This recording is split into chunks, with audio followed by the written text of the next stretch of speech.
I love about Deb is that we always try to compete to be the most politically incorrect thought leaders in the industry. It's like pattern interrupt. Yeah, it is called pattern Like interrupt. literally since birth, that's what I've done for those who know the story of being a delivery table surprise twin. I was like, hello, I'm Yeah. here. Don't forget Yeah. me.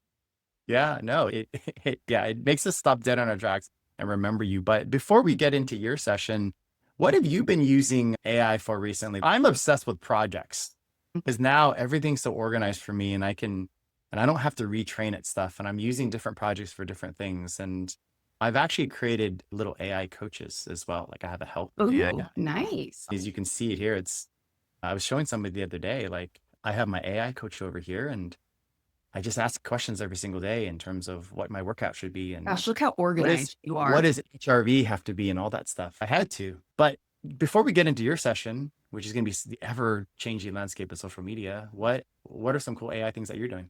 So I use Manus a lot and I've set up the automated task feature to do just look for updates and research for me, where that used to be something that I would have to hit subscribe on different YouTube channels or get different email lists that would come through and I would put in a folder. But I would say most of what we do is analyzing and researching just consumer behavior, the psychology of human trends. I'm currently reading an excellent book. It's called How AI Changes Your Customers and like the future of marketing and they had over 300 futurists review, like, what does it look like a decade from now? So I'm just fascinated with sometimes what data doesn't show. And it's really fun to just use Perplexity, ChatGPT, Claude, Gamma. It can be a little overwhelming, to be perfectly honest, with all of them. So I do find myself like going down these rabbit holes and I'm like, okay, wait a minute. I need to stop because I'm just going and going. And I'm sure people can relate on here as well. I've even attended Luke's 3-day AI summit and it was like everything y'all just saw from Luke in that hour. Imagine 3 days. Yeah. It's so much information. So Yeah. sometimes it can be like, where do you even begin? Like, how do you actually get started? What are all the tools? Which one should I pay for? Which one shouldn't? Like, how do they really integrate? Where do they overlap? That was probably the first 6 months of this year where my head was spinning. But today it's largely like, what are the hooks that are working online? Like, how do you adapt from platform and culture based off? Now we're going into Q4. So this is typically when ad spend is a little bit more expensive because you have the holiday season and you have Black Friday. And so just being aware of seasonality and then what people care about online, especially with it being going to the interest-based graphs. So let's transition into yours and I'll say this. I think that it's overwhelming, but I have to remind people that things change so fast that it gets equally overwhelming for you. And you and I are trying to keep up with every single change. And so if you're on here right now and you're like, I'm so far behind, Luke started 3 years ago. But here's the thing, whatever Luke learned 3 years ago is now obsolete. Whatever we learned last year is now obsolete. So you could literally start today and you would be just as caught up as a lot of us because things are just so different. If you came at Deb and I and said, oh, I used this social media strategy 3 years ago, it's good luck. It's not 2022 anymore. It's completely different. And so don't feel that sense of intimidation. Like we're literally all learning every single day. And I think the other thing, Deb, is I think people are afraid to, I don't know, like break things and just get in it and just start using stuff. Who cares? Just mess with it and just get a bunch of questions. But I wanted you on today because, man, it's like I was blaming myself the other day for something, and then I realized it wasn't totally my fault. And that's what I want to talk to you about. And here's what it is. It's always your fault, Khai. Well, okay, I have to take personal accountability. I But do have a hat that says I am the problem. yeah, but this is what it was. So I've been pretty much religious on Facebook since day one, 2008. And I think I've really done well with the algorithms. Like I notice if I post something, I'll get 100, 200 likes, interactions, comments, whatever it is. And I'll notice other people just not get it. About 2, 3 years ago, I just needed a break from social media a bit. And so I went on a hiatus. That was good and bad. It was good for me mentally, but it was bad because I undid the algorithm of my engagement. And so all of a sudden Facebook is, hey, glad to see you back. but we're not going to push you as far as we used to because you're not using this every single day. And so I felt guilty, like what a bonehead decision that was. I also realized that when I came back, it wasn't just 6 months later, but even when I came back 6 months later, it took me a long time to get into rhythm again. Almost a year, 2 years had passed. But then I figured out the algorithm completely changed. Things that I used to say just don't get the same effect. Here's the problem with Facebook today. And I want to start with Facebook. I was going to say, can you give an example of what you used to do that you felt worked? And then Yeah. if you did it today, why? So here's what always works. Here's a great picture of my daughter. Yeah. She just got admitted to USC or go Hoosiers or anything that's personal, it's going to push. But the moment I mentioned anything about business, oh, just had 146 people on my webinar. If you're interested in learning about this, comment below. Facebook's nope. And at first, I thought it was because have I been off Facebook for so long that it doesn't want to push it? I said, but that's not right, because if I put a photo of my kids, I'm getting 300, 400 likes. So Facebook is really throttling business posts right now to the Well, point there's where the spammy, anything that could appear spammy, which sometimes could be even if it just has your logo in it. yeah. It uses it as a watermark. But and the recommendation engine is insane. Like it's getting a lot better because Mark is super competitive. And so he's essentially trying to compete with TikTok. And so the recommendation engine is sending more non-follower content in front of everybody, which means the competition's harder too. So there was the time that I really felt, and I still feel, that Facebook, even though it's not cool and as young as Instagram and TikTok, it is still like the best source for creating business relationships. But I feel like they've throttled it so much. I don't know where to start now because I can't talk about certain things and go, oh, look, I got my whole 3 likes and 4 comments. So where do we go? Do you look at the views and saves and shares? When I do, it's not much. Like, how do I adjust? Like, what is a good way to do? And you built, whether it was yourself or your sisters, you built a lot of that social presence. Coach me for a second. How do I get my Facebook back up to the way it was, given all the new changes now? Can you show your Facebook? Sure. What are the content types that you're posting? And what is your end goal? That's where I always start, is like, what is it that you guys, and really think about this. So everyone who's listening right now, like even put it in the chat if you're willing. For the time investment of social media, what are you wanting to achieve? What's the goal? Yeah. And how are you measuring the goal? So my first goal is relevance and visibility, because even though I think I have a fairly popular brand and I'm known, but loan officers are coming in and out all the time, right? So there's a lot of loan officers that don't know about me. So I really just want engagement and interaction for now. But I don't want just engagement with my kids. See, I post something about my kids, I immediately get my 66 in comments. But hang on, you said engagement and interaction for mortgage people, right? Yeah, this is just my friends. And by the way, my friends is probably 80% mortgage. Okay, 80%. Yeah. I just want eyeballs so people know who I am, because there's a new group of loan officers that just don't know who I am. But is it that you really just want them to know who you are? Yeah. And not just know who I am, like what I do, but know who I am in terms of personality and engagement and interact. If you go back to 5-10 years ago, I had a reputation on Facebook for being humorous, just like you, being humorous. But I'm not seeing any videos so far on your feed. Do you have any videos? I don't post a lot of videos. Okay, so number one recommendation is more video. Reels. Yeah. Yes. Oh, can you answer this question? So what I was doing before was I was posting reels on Instagram and then it would push to Facebook. But then I heard Facebook doesn't really like that. Post it separately on Facebook when it just does that duplication. Is that true? No. I turned it off. No, turn that back on.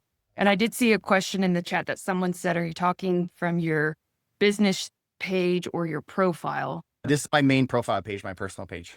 And I just want everyone to know your personal Facebook profile, everyone should be working from, there's a toggle that you can turn on professional mode. Okay. So make sure you have professional mode turned on so we can see your insights. And then I would say, Khai, immediately is you've got to post videos. Like you need to be video heavy. Really all the platforms, because they're all trying to compete with TikTok, it's still the number one format that's going to give you the most influence. People are going to really hear your conviction and learn more about you is video. Video. Okay. Yes. Because you don't have Sorry, I post some that controversial is the way. people. I'm talking about Bad Bunny. Whole internet goes wild. But know that the other challenge is, so what what Facebook is doing is it's going off of signals, and part of the signals. Ooh, I saw the Kevin Hart. I Yeah. can't believe you were there. That's crazy. That was a whole separate sidebar. That was Deborah Yeah. doing a complete squirrel moment. But it's looking for signals like who is it posted from? What is Mhm. your relationship with them? Is it relevant? Is it something that you would want to see based off your behaviors online? And it's factoring all those things in more from an interest-based frame. So you have to be like, whatever you're posting, whether it's a webinar that you're trying to promote, who would want to see that and what behaviors have they shown online that would give signals to Facebook to say, okay, we're going to show this to this group of people, whether they're currently your followers or not your followers. And I think too many times we focus on what the webinar is and not the outcome of why people would want to even attend a webinar like that. I do think a webinar play should be part of your perfect repeatable month. And I don't think enough loan officers are having the perfect repeatable month of one to many types of content that your social feed then can help promote, as well as then create micro forms of content for, as well as gives you reasons to DM. But I would say your homework assignment would be at minimum, Khai, I want to see at least 3 reels a week from you on Facebook Okay. versus just the darn. And you think, and so you think the syncing is fine from Instagram? Mhm. Yeah, like an Yes. automatic post from Instagram is Yes. fine. But here's what you're really saying. What you're saying is Facebook has gotten really good at pushing things to people that they would like. And the reality is that we've become so desensitized from kind of spammy posts and here's something cool that I can do. And Facebook is recognizing not a lot of people aren't responding to that. So we're going to make it worse and not even show people at this point versus something else that a lot of people respond to. And we're going to push that even more. It'll pretty much magnify things that are good and magnify things that are bad, right? Yes. And it's looking for things like spammy, meaning, and a lot of people don't know this, there's quote influencers, even in the mortgage space, this may shock y'all, who have bought their followers and have bought their likes. And so it's no longer, they realize that the motive of trying to get the most amount of followers to appear to be a big deal, that no longer matters. Okay. Don't obsess a follower count. Even if you had 5 followers, you can compete with those who have 200 million followers. Yeah. It's more about who would be interested in this and does it feed the addiction? Because that's what all of them care about.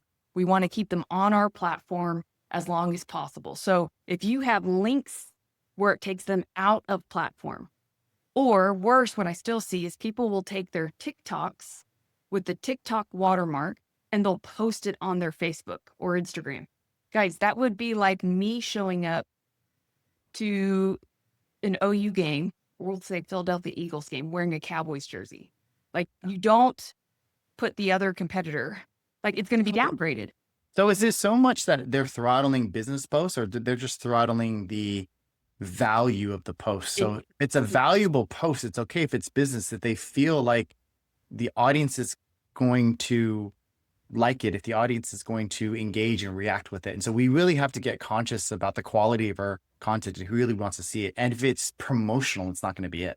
And the total available market. That would be interesting. So sometimes we beat ourselves up because we're comparing ourselves to a fitness industry where they get all this engagement or personal development. That is a much broader topic that more people show interest in.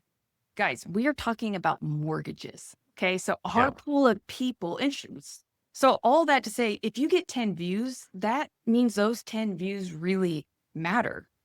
It is, to me, the equivalent of what could be a personal development post that maybe has, let's say, 10,000 views because of our total available market. So I've noticed that trend, especially when it comes to personal development. So for example, let's take Brian Covey, great guy. he likes to post something about personal development almost every single day, like his Yes. personal growth. He would say, "Oh, I used to not be a disciplined person, but now I am, and look what it's done to my life." Or I used to not be a giver, but now that I'm a giver, and look what it's done in my life. That is such a universally loved topic that it's going to get a ton of engagement. Now, even if Brian, let's say, had all 5,000 friends that were mortgage people, but if he posted something about cross country or the recruiting, like only this many people are really going to be interested. And Mhm. not only is that organically going to happen, but Facebook also knows that and it's going to suppress it even more. But I do notice that people that post personal development things get the most interaction out of things. Yeah, I just cringe when it's manufactured. Like this whole be authentic and be vulnerable, Yeah. yet people will package it in a way that it's really just for marketing. It Yeah. gives me the ick, like I can't stand it. Yeah. And also, it depends. So I will almost every answer is depends. It always goes back to what your goals are. And if, say, Brian, for example, he does do a lot of personal development type posts. And yes, the reach may be able to reach more, but are those of the eyeballs that you want to be attracting? And then do you understand the consumer sequence? Because that's where I feel is the biggest gap for most is they obsess on getting attention. And I'm like, you may have gotten it, and I'll use my sister as an example. Some of it, I'm like, it's just because you're a good looking blonde. And what you just posted is because you're nice to look at. You may get a lot of views and engagement, but are those really the right views that you want to be getting? Yeah. That's So where let's it's talk like, about that as well, too, because I'll have some reels that are personal development on Instagram. And it's, oh, I just picked up 20 followers, but I look at the 20 followers and I'm like, they're completely irrelevant to me. Does it bump up my follower count? Yeah. But it's some random dude who's a plumber in New York. There's no relevance correct. to me and my personal business. Does it feel good? And so I think that what you're saying is, and you've said this multiple times, don't be obsessed with views and followers and like counts and everything. Just be Conversion. obsessed with the people that are important to you. Does it matter to them? Are they engaging with you? And are you building deeper relationships with them? And Yes. sometimes it could just be 5 people, but those 5 people turn into a client. They turn into a partner. Yes. They turn into something. Like I'd rather have 5 people engaged that turns into a DM and a conversation than 100 people engaged and it's just banter. What I've noticed on mortgage content is that sometimes the content with the least amount of likes and comments but has the most conversion that if you were to see the back end, it has the most amount of external link taps. It has Yeah. the most amount of profile visits. It has the most amount of private DMs going on. Yeah. So it's not, I don't care as much about likes and comments. In fact, the human behavior, because we get lazy over time, like when you look at how much content's being created and the number of people who actually like and comment, that is drastically down. Yeah. And the other thing that we don't think about is if I have a client where he only does reels and he does a reel a day. I'm like, just know reels are naturally going to go to the explore feed of people who aren't currently following you, which means you don't have any trust really established. And I think we forget that sometimes based off the format that we're posting, like if it's a story, the stories are meant more for nurturing of those who are following you. So again, it goes back to what is your ultimate goal with social? And to your point, Kai, I am a big believer of going deep, not wide. In fact, for some, especially the younger demographics, it's a turnoff to them if you have 40,000 followers and you're a mortgage person. It's like they're thinking to themselves, is that real? Did you buy? It's kind of, it's weird. Are you an influencer or are you really a mortgage person? There's something almost humbling And about, will I be seen? yeah. Because we're so obsessed about being seen. I would flip it to who can you go uniquely see and show up? And that's what I mean by the proactive comments and DMing of the people that matter to you. Because at the end of the day, when people tell me, oh, I got this many views, I'm like, okay, what did that convert to? How Yeah. many link taps? How many new visits? How many DM conversations? Like, I don't care because that followers is not revenue. What I Right. care more about is how are you generating business and what is the overall strategy? And are you building community? Because getting views, like I bet Kai, there was a post you saw yesterday. Hell, I'd say this morning that you probably liked and you maybe even followed somebody new. Can you tell me their name? Yeah. So most of the time, it's like if there's so much noise and we're all just doing what different influencers tell them to do, post, but it's not even memorable. It's so vanilla.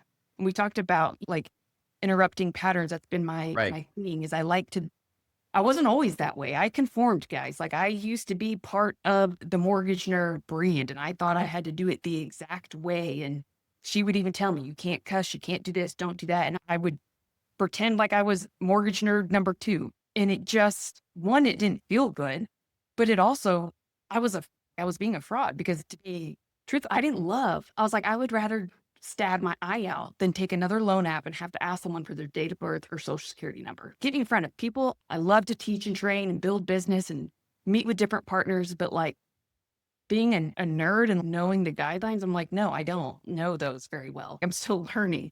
I And love so that that's your also, I would rather jab my eye out because I use that a lot too. But also too, when we think about engagement and you've seen it, engagement is not just them engaging, like we have to engage back. And you talk about this a lot. We have to spend, okay, I know this is a weird rule of thumb, but like Arjun, for example, he talks about this. He's every single day, Khai, I just put my good 30 minutes in and I just engage with people, right? I just engage with people. And if I'm engaging with people, I don't really care so much about my views and everything back because now I'm creating conversation. Even Bill Hill said, my mentor said, don't be so obsessed with the phone ringing, be obsessed with you picking up the phone and making somebody else's phone ring. yes. So I you mean, can control your outputs. We can control our activities. What we can't control is if someone picks up the phone, if right. someone responds. So I flipped the script, and this was really because, guys, I hated cold calling. Like I was like, I'm not doing it. I don't want to. I used to be, I was so chicken shit that I would just hide behind my screen and I used social to then land appointments and meet with partners. So that is why I'm a big believer in this. And it's because not that you can't build a business off cold calling, but I didn't because I sucked at it. Okay. But I call it prospecting time.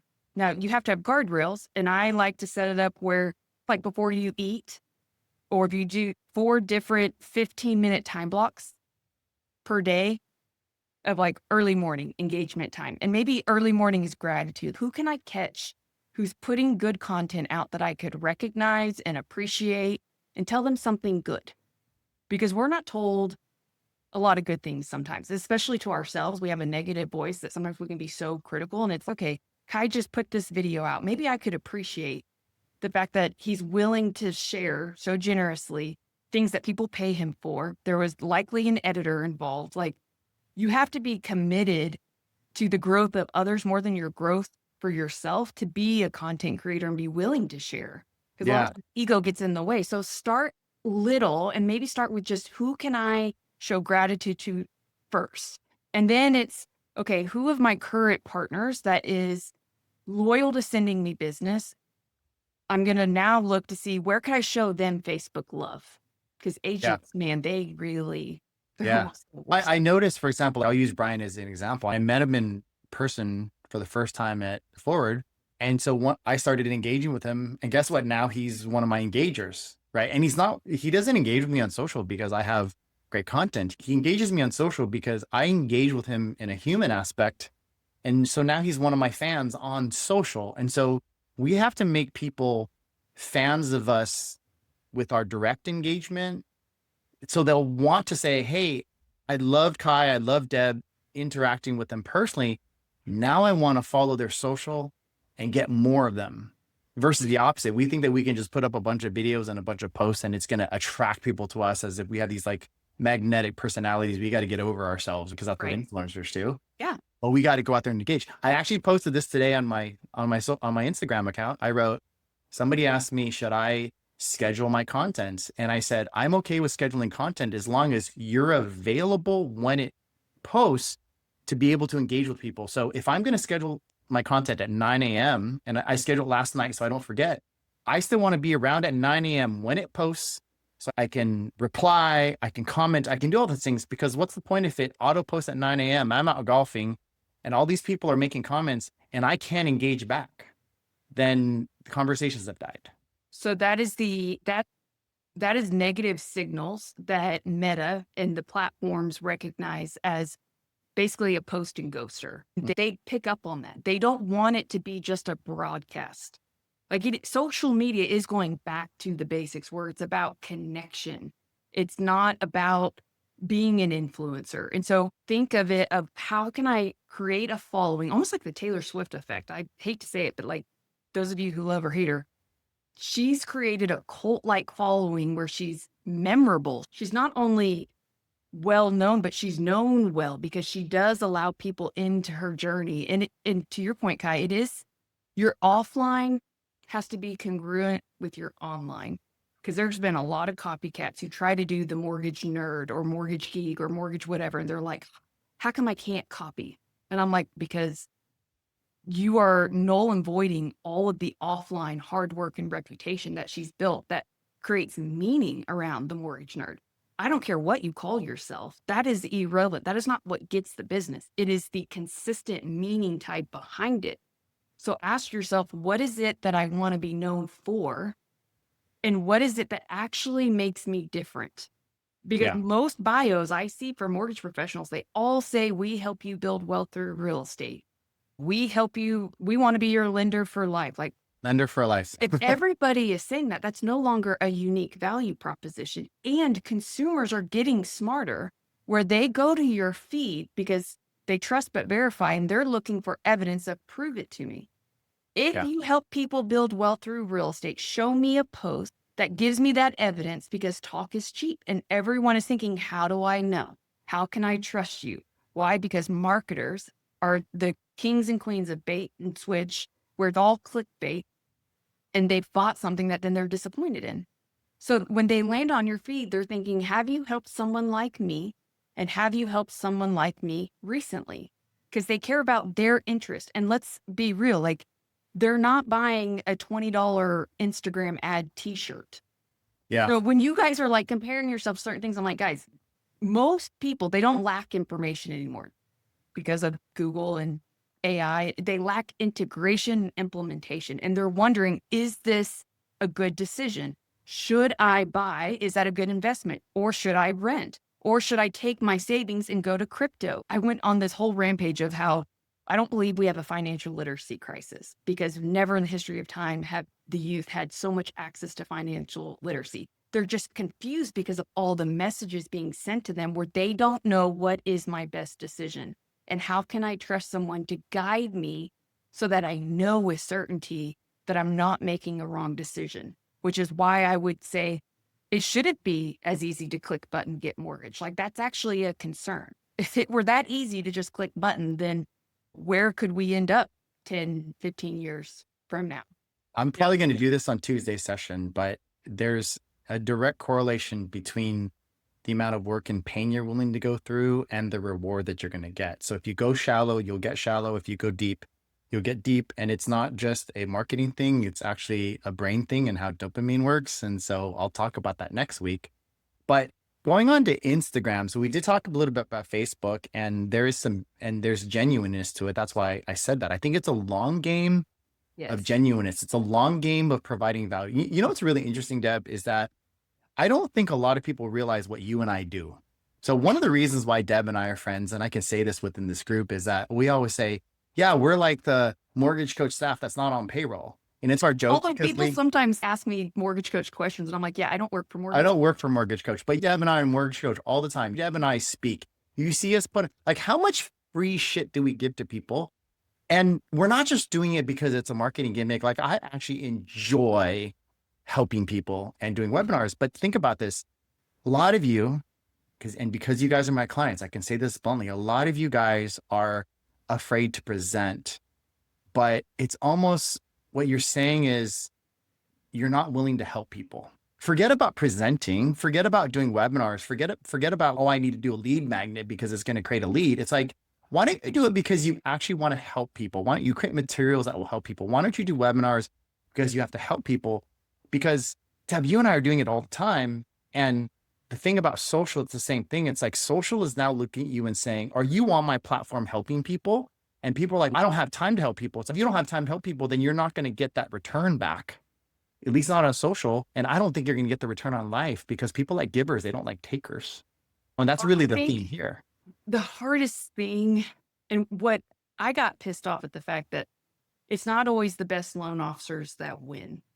And sometimes the ones who are they have the best advice. Like they have the most experience. They're not the ones at the top of the leaderboards. And I got so frustrated with that, where You could have the people who they are the luxury real estate agent who just stands in front of the nice home and they rent a Ferrari and they're posting and they're all of a sudden this luxury and it's all fake. And that's one thing I can't stand is like the amount of fakeness and perceptions that, again, perception's reality. So I thought, okay, what is getting in the way with this theme of these loan officers who are their their advice like actually makes a difference, but they're not known. Like They're they're not visible. invisible. They're not And so I visible. thought Yeah. I want to help those people because that's how I felt. I felt invisible for a really long time. And I struggled with the belief of like, why me? Especially, so for those of you listening, like you guys are thinking, how do you compete with each other? Like I had an identical twin who had 10 years on me in the business who recruited me that we worked for the same company, same product. We look alike, sound alike. She's a little bit of a celebrity in the area. Oh, by the way, I could throw a rock to Wally's office, who was also $200 million producer. And I'm thinking, why would anyone choose me? I was just this teacher that now is in mortgage and like I'm supposed to go up against these people. And I had such this limiting belief that until I spent thousands and hundreds of dollars of coaching to then figure out what is my X factor, which is why I love doing it for other people now. Like I had to step in and own that before I would give myself permission to actually be on social. And then we have to get over the fact that talking to a camera, when you're recording videos, guys, like first of all, there's no such thing as camera shy, but there is camera awkward because you're literally staring at glass and you're like pretending to be talking to a human. So I think we need to recognize and own the fact that it is weird and awkward first. And the only way around it is reps, like to get yourself used to it. So to baby step it, I always recommend take the first week, you're going to record a video a day, but you're going to delete it as soon as you record it. You are not allowed to watch it. Then the second week, I want you to watch it with no audio. Then the third week, I want you to watch it with no video and you're just listening to the audio. Yeah. And You know what I'm telling you know what I'm telling this group to do now? Create a second social media account that's private yes. and maybe just invite a couple friends like I would invite you and post every day. And it's just for you to get practice. It's for you to practice posting, practice the captions, and the people that are following, ask them for feedback. And it's like nobody else is looking. It's people that you can trust and just post every single day and every video will get better. And I purposely, and I'm sure you're the same way, I purposely don't, if you scroll down my feed enough, my account enough, you'll see the cringy videos from years ago. And I purposely leave them there to show people that.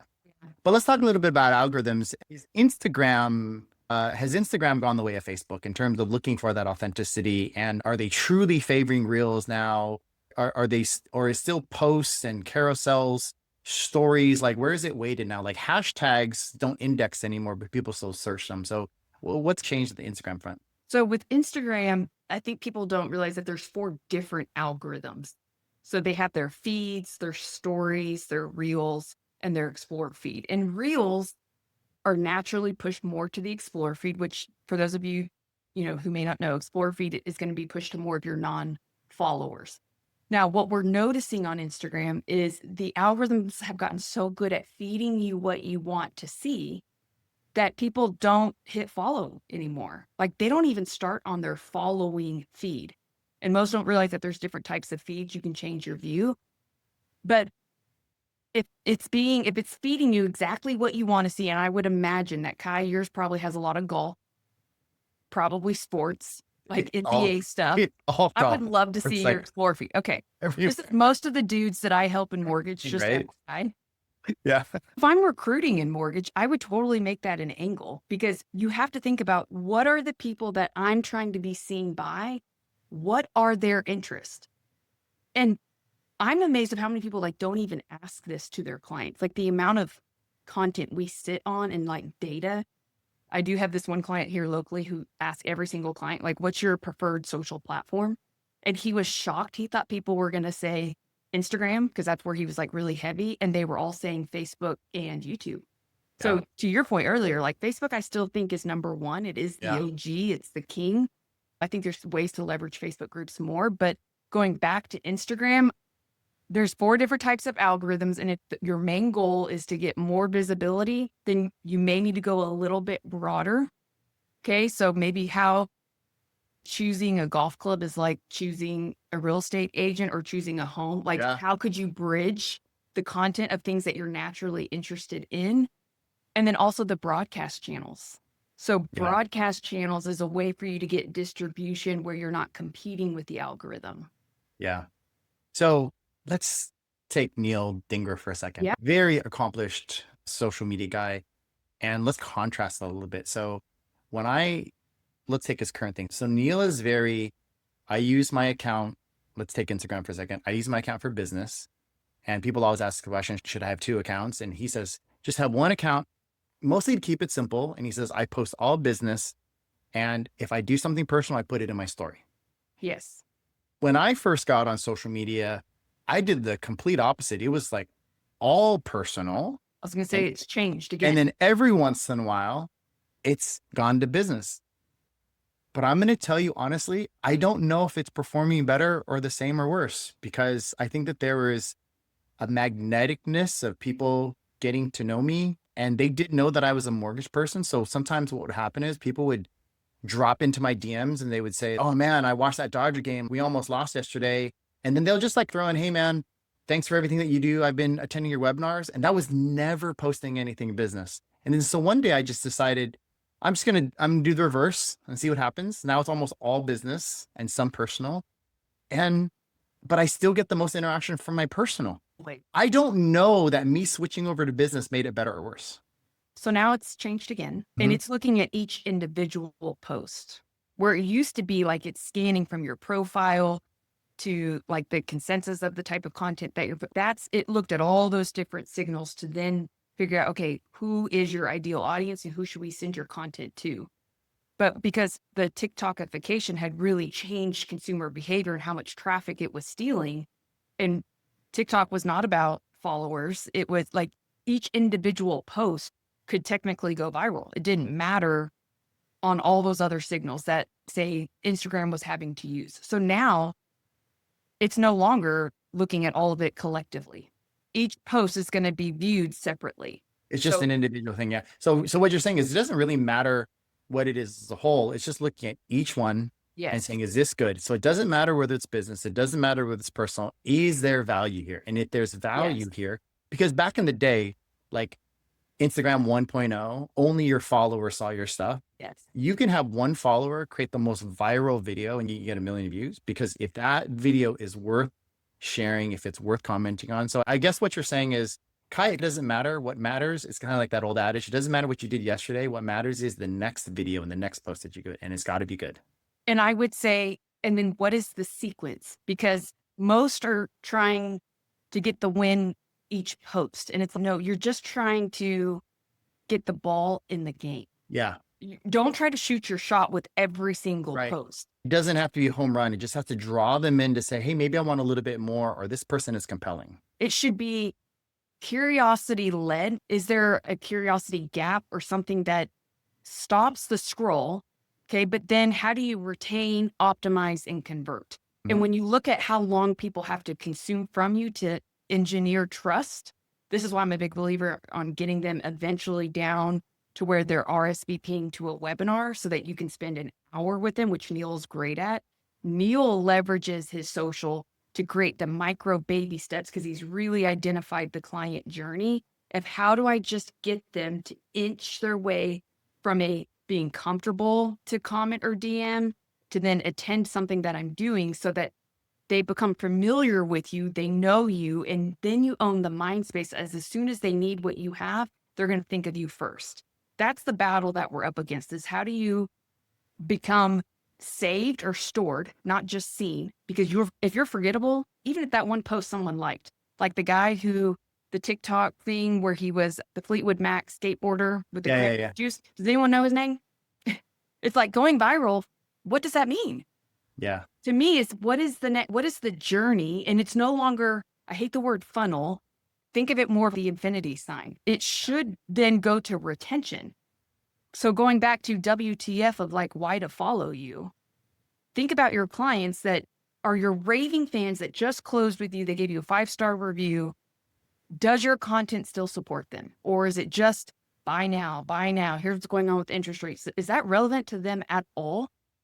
So you have to mix in some of the lifestyle type real estate agent content of here are the best pumpkin patches in DFW, or Yeah. here's your great spot for fall photos, or if your lease is ending in December, here's what to do right now. I think one of the highest engagement posts is when we show vulnerability. If you had a really crappy video or you tripped and fell, talk about that. Cause I know Neil does that a lot. He'll say, oh man, you should have seen this thing that happened to me. Show your mistake, show your vulnerability, because what you said was, are people gonna want to comment? And when you show a perfect post, it's not worthy of commenting. I saw it, it was entertaining, but like somebody posted the other day, I forgot to pick up my kid in school. Everybody's gonna comment, I forgot to pick up my kid from school too. So everybody's gonna jump in on that. Yeah. Lacey Newman, who I had last quarter, she said, I took my dog to the airport and I forgot to buy her the actual airline ticket. So she had to buy it on the spot. She's like, dude, I spent like 1,200 grand. And she said, am I a bad mother? And then everybody's jumping in. No, you're not a bad mother. But there's parts of it that people want to hear. And so I like what you said. It's what Neil does is he just wants to pull people in slowly. It's not a home run. It's the good old baseball. Let's bunt. Let's get people on base. Let's walk a few people. That's how the Dodgers won yesterday. Just walking a bunch of people on the base and force run in. But it's so true. Like, how do you make it easy for people where they will start the conversation in the DM? Because that's where the conversion happens a lot of times. Like, most aren't going to publicly like or comment.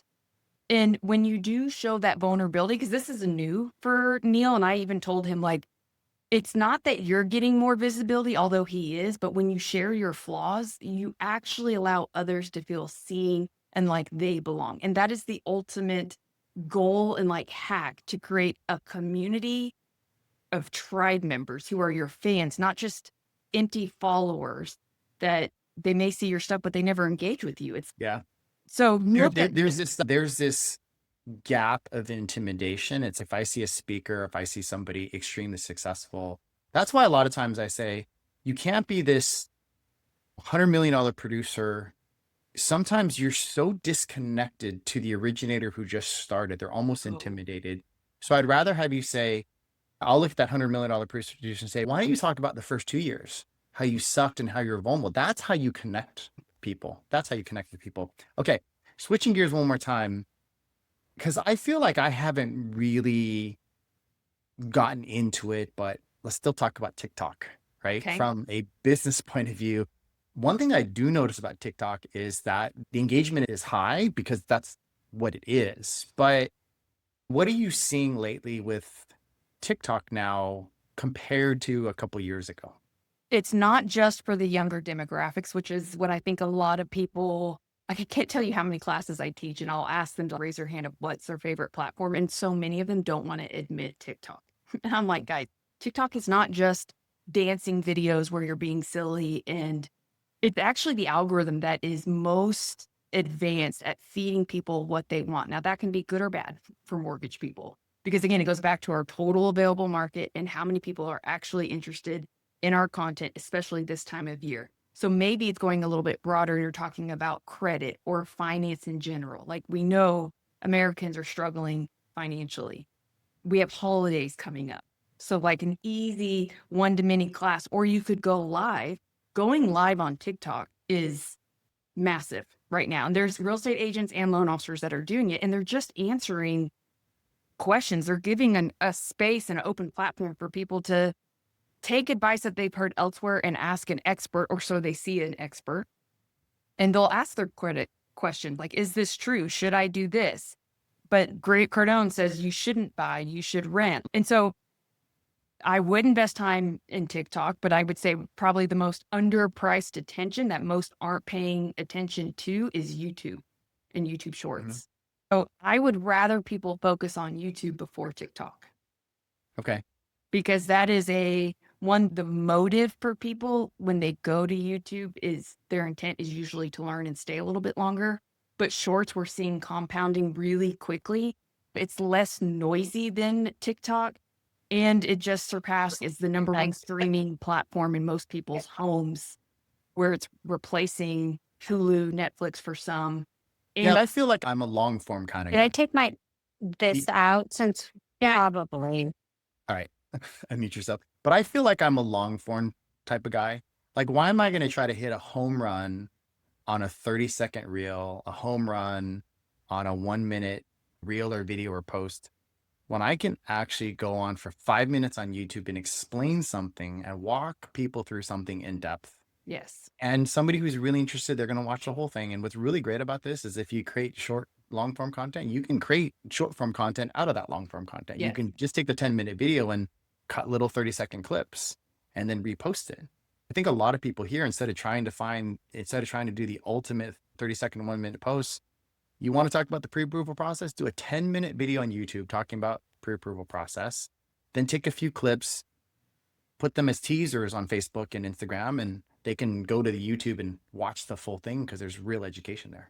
Yes. YouTube is like the number one real OG social platform. Yes. And it helps you get ranked on AI and for SEO. So that is, I really believe that one of the future business pillars that we will have beyond just CPAs, financial advisors, real estate agents will be AI, because of the amount of AI assistants and AI agents. In fact, part of this book that I'm reading with the futurist of how, like, when they see the prompts that are going into AI today, like, people are not going to know how to make critical decisions, or they're not going to trust themselves because they're relying so heavily on AI that, to me, it's how referable and recognizable are you to AI so that it would know that, say it's Bruce and I'm typing like, who is the best VA loan officer for me in blank state? Is it going to refer to you? And what are the signals? That's really what we are known for, is how do we plant seeds and signals that just take your credibility and make it visible to the platforms and the sources where it matters. Yeah. And people, they trust but verify. So even if Khai says, hey, you got to use Wally for your construction loan, I'd be like, okay. And now I'm a millennial, so maybe Gen Xers, like I was talking to my older sister about this, and she was like, I would never think to go to social and like spot proof. I would look at reviews first. So just know, depending on the demographic, like most people have now been conditioned to trust but verify. So where are you showing up where you own the narrative in someone's head that when they're looking for you, what do they see? Can they even find you? And what validation does it give? Yeah. I want to take a real quick poll. If you are an introvert, shy, ambivert, maybe awkward, social, Pervert. awkward, pervert, whatever that is, can be big. Yes. I want to show you somebody that I met. I spoke in Modesto at the Fuel Conference, and I met this accountant. And this is a really interesting thing.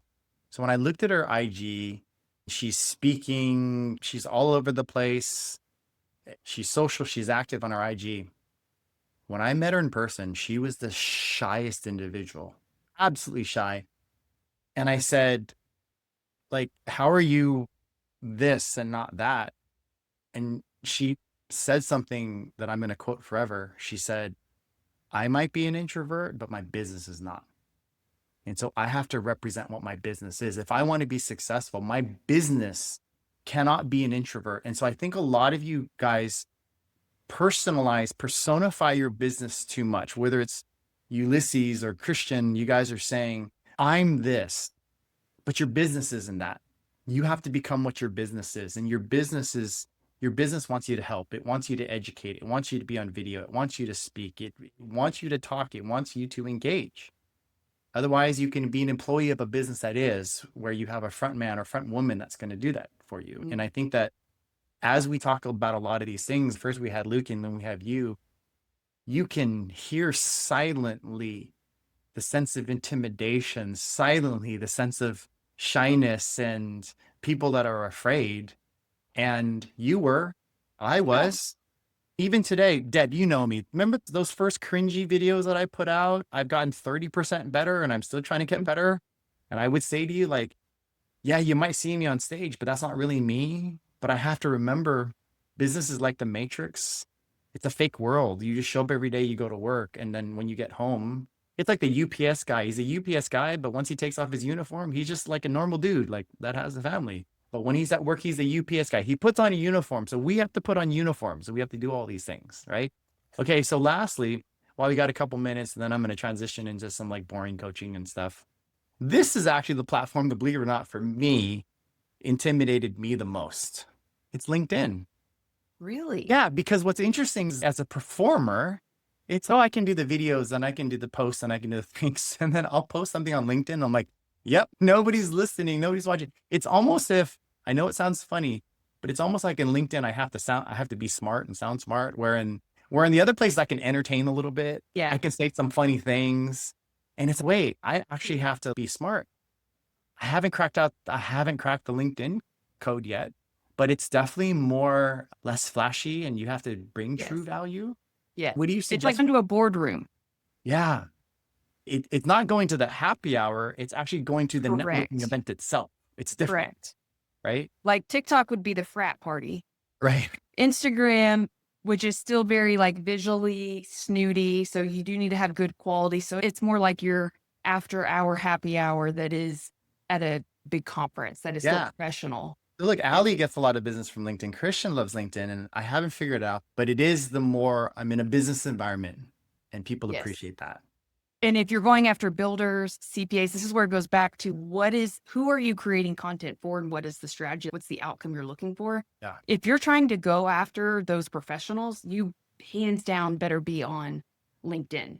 I appreciate LinkedIn in the sense that I didn't always. So I still get spammed with people trying to recruit me. And I'm like, guys, I don't originate anymore. Please take me off your list. And oh, by the way, I just got that same canned message from somebody else.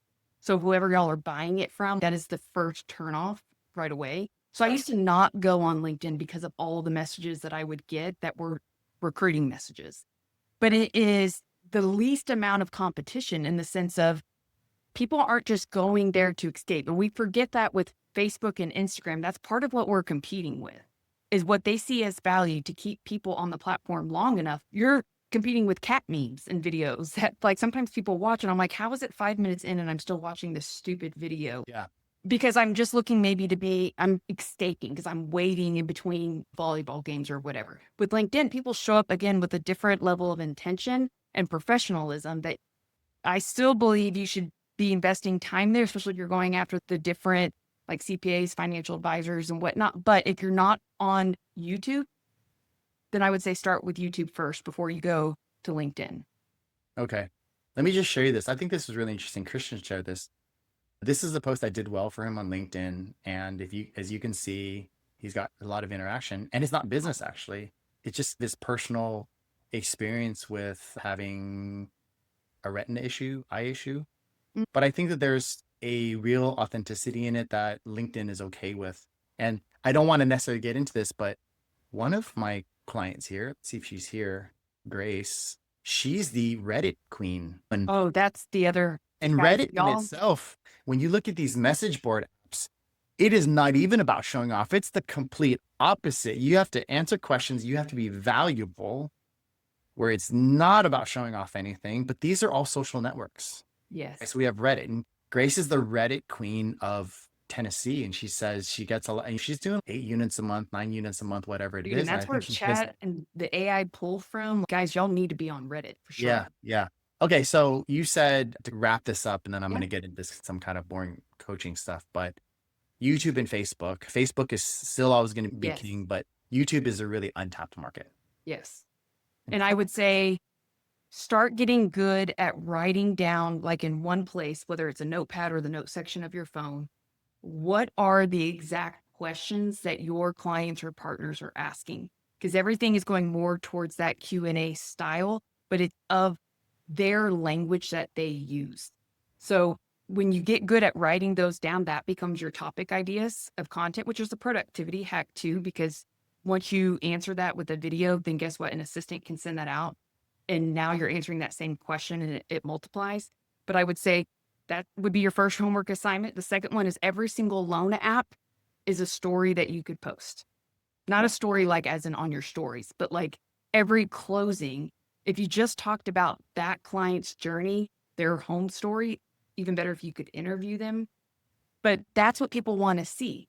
Is the stories are what's shared, and that's what plants the seed. And they're like, oh, that's my sister. I'm going to share this with my sister who's going through this. This could probably help her. Every time you get off the phone with the client, talk about what just happened. I just sat down with the client. Every time. Yes. Yeah. Channing, if you want to follow Channing's channel, he's one of our cohort leaders. He's getting a lead a day from his YouTube, Wow. a lead a day, Good for right? you, buddy. He Look at just, the he just wow. putting in the work to do it. It's great. I love it. But do you know, so going back to video, like this is where most won't, they may pay for services like what we do to help create content and at least create visibility, but so many are scared of video that Mhm. like those who double down on it, that is your competitive advantage. So I love that. Yeah. Great job. And what you need to do, it's the before and afters. Do that first video, hold it and save it.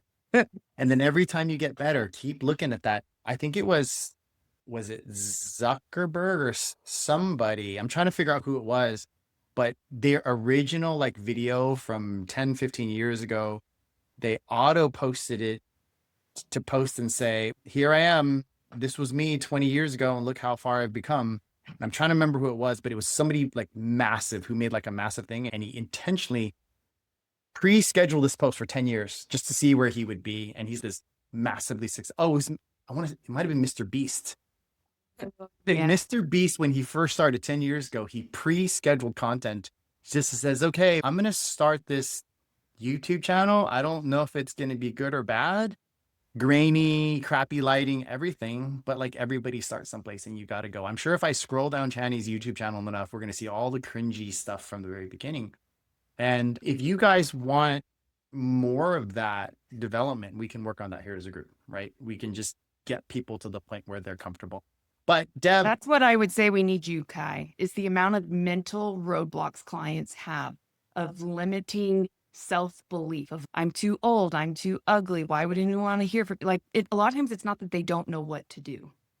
They just to hit post, that ego gets in the way and they're like, oh, but what are my friends gonna think? And so they need mental performance coaching. They yeah, need that. you have to just come from a place that I'm here to, it's not about you. You have to come from a place that I'm genuinely here to help. And not everybody's going to be a fan of you. Not everybody is going to like you. Cody Sanchez says something that I thought was really funny because she's extremely popular. She's here in Austin. And they said, what do you think about the haters? She goes, I don't know. I just look at my scoreboard and you're going to appreciate this. She said, what I realized when it comes to haters is that in real life, it's usually like a Karen. And on social media, it's an angry middle-aged man. You know what I mean? And she's, I already know who it's going to be, and I just don't pay attention to it. And that's another thing that Tony Robbins talks about this. The more visibility you get, you are going to open yourself up for those stupid people.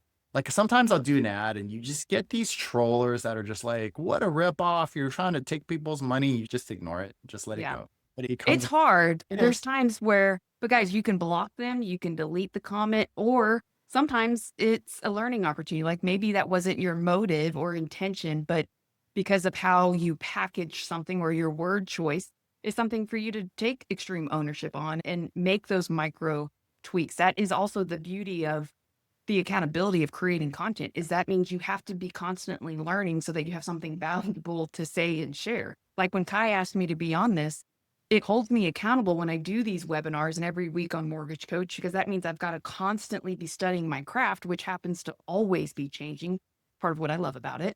But otherwise I would have nothing valuable to share. So I don't get nervous because I'm constantly studying my craft, where before in the beginning with mortgage, I would get really nervous because I'm like, I don't know. I thought USDA was only on a stake menu. I don't know what type of loan it is. And I hope people don't ask because I have no idea. Yeah, I don't think people realize what we go through sometimes. Is you'll call me and you'll say, Khai, are you free? Because we've got a mortgage coach spot on a Friday. And if I said yes, I put myself through the same pressure that everybody else puts themselves through. I think, okay, what am I going to talk about that's valuable, that hasn't been said, that's going to maybe be a little bit different, that's going to be helpful? And we go through it too. I think the difference is we just plow through it and we figure it out. And if you're at that point where you can't, you got to take that first step. You got to take that first step. And we all started someplace. I was actually thinking about doing this on my next presentation. I was going to do a bunch of before and after photos of who I was 10 years ago and this and that. And I was actually going to make some funny jokes about that because I haven't aged that much. Darn Asian. I know. But all right, we're getting to the end and I only have probably about 5 minutes of content. But Deb, I always appreciate you. And I love your shirt. Always be you. And I think the two of us have done a pretty good job that people can't clone us, right? We try to have our own personality. If anybody's going to Sales Mastery in Dallas, this week. Deb and I are going to be there. I'm going on Thursday. I think you'll be there a few days. And so I'll see Yes. you there, Deb. Thank you Yes. so much.